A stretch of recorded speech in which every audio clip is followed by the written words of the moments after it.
আসসালামু আলাইকুম রহমতুল্লাহ বরকাতুহ। দর্শকবৃন্দ, আমরা আপনাদের সাথে এরকম প্রতিনিয়ত যেরকম ভিডিও নিয়ে আসছি, তো আজকে এরকম একটা ভিডিও নিয়ে আসছি এসএস জব নিয়ে।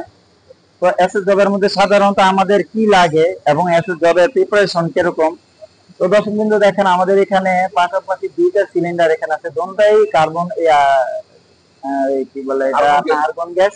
তো আর্গন গ্যাসের মধ্যে একটা হচ্ছে আমাদের রেগুলার আমরা যেটা ব্যবহার করি আমাদের লাইনের মধ্যে থাকে, যে টর্চের মধ্যে।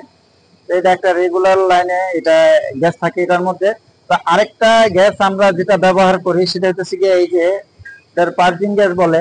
তো এই গ্যাসের লাইনটা আমরা মূলত এটা কানেক্ট করো, তো এটা পাইপের একটা সাইড দিয়ে এরকম প্রবেশ করাবো। আর এই যে একটা জয়েন্ট প্রিপারেশন দেখেন, জয়েন্টের মধ্যে আমরা এই যে টাকিং দিচ্ছি, এটা হইতেছে এটার বলে বুলেট টাকিং।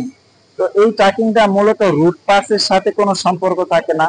এটা ভ্যাবেলের আউটসাইড এর মধ্যে, ভ্যাবেলের ফেস টু ফেসে না লাগে, আমরা আউটসাইডে এরকম টাকিং দিই যাতে রুট ফেসের মধ্যে কোনো সমস্যা না হয়। এই জয়েন্ট এরকম প্রিপারেশন করার পরে আমরা এটা চারোদিক দিয়ে এরকম ক্লোজ করে দিই, এবং এটার অপর সাইডে যে মুখটা আছে, অপর সাইডে যে মাথা, এটাও ক্লোজ করে দেওয়া হয়। যে এটাতে মূলত ভিতরে যে পাইপের ভিতরে যে অক্সিজেন থাকে বা অন্য গ্যাস থাকে, ওই গ্যাসটা যেন বের হয়ে যায়। তো সেই জন্য এই পার্কিং গ্যাসটা দেওয়া, যাতে এটা ভিতরে এবং বাইরে দোনো সাইডে আর্গন গ্যাসটা শিল্ডিং এর কাজ করতে পারে। তো এটা মূলত এখন ওয়েল্ডিং এর জন্য প্রস্তুত আছে। তো এখন আমাদের ওয়েল্ডার এই গ্যাস পিএইচডি এর মাধ্যমে সে রেগুলার যে ওয়েল্ডিং করে, সিএস এর মতো করে এরকম ওয়েল্ডিং স্টার্ট করবে।